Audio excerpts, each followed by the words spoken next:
Le Grand Matin Sud Radio, 7h-10h, Patrick Roger. 8h09, soyez libre, Françoise de Gois, bonjour. Bonjour mon cher Patrick.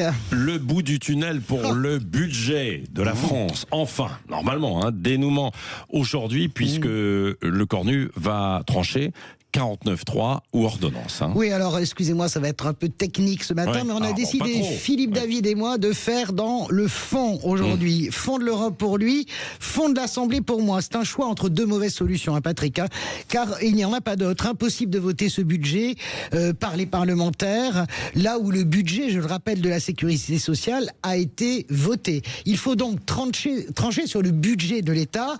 Le 49.3, vous le savez, c'est devenu un épouvantail depuis la réforme des retraites, le symbole de l'autoritarisme macronien, a fortiori depuis la dissolution où cet exécutif est minoritaire. C'est d'autant plus négatif que Sébastien Lecornu, vous le savez, s'est engagé à ne pas l'utiliser, et c'est l'unique raison pour laquelle il est toujours en fonction, Sébastien Lecornu.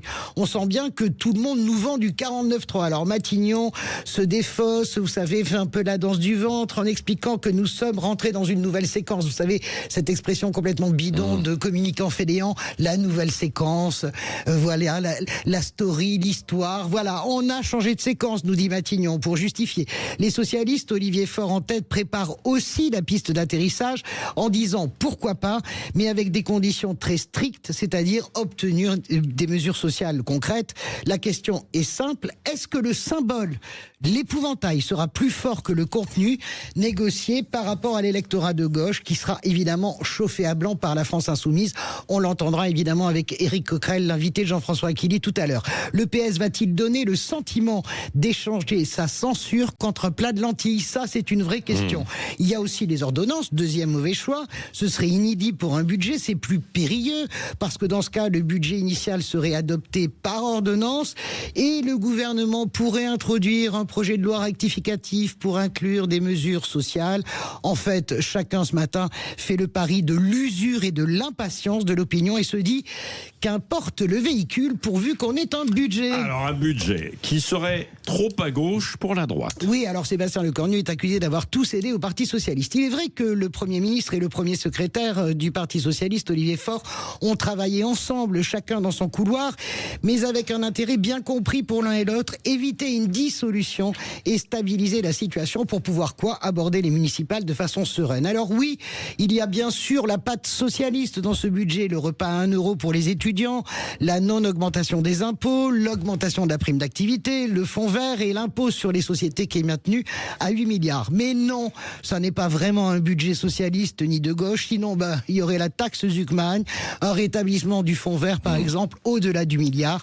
Disons que c'est un budget légèrement rosy. Oui, bon, c'est la condition pour ne pas censurer le gouvernement, pour ne pas qu'il chute. En fait. Non, quel que soit le véhicule choisi, on sent bien que le Parti Socialiste, qui est la clé de ce budget depuis le début, ne censurera pas et donnera le droit à Sébastien Lecornu de continuer à jouer, au risque de déplaire à un électorat plus radical. Ça, c'est véritablement le risque avant les municipales. Au risque aussi, Patrick, attention, de transformer Sébastien Lecornu en homme providentiel de la Macronie, celui qui réussit là où tout le monde a échoué. Et pour le moment, écoutez, ça marche plutôt bien pour Sébastien Lecornu, mieux que pour le Parti Socialiste. Il grimpe, plus 2, plus 3, plus 4, plus 5 dans les sondages, avec son petit pull de laine et sa bonhomie apparente, je dis bien apparente. Absolument. Tiens, on y reviendra sur Sébastien Lecornu tout à l'heure. Après 8h30, qu'est-ce que vous en pensez, vous, de Sébastien Lecornu, là? Il parle pas beaucoup, il est discret, etc. Il a son petit pull, faut pas prendre froid. Je ne sais pas comment vous le voyez. J'aimerais vous entendre 0826 300 300. Tout à l'heure, après donc l'invité politique, on parlera aussi des inondations.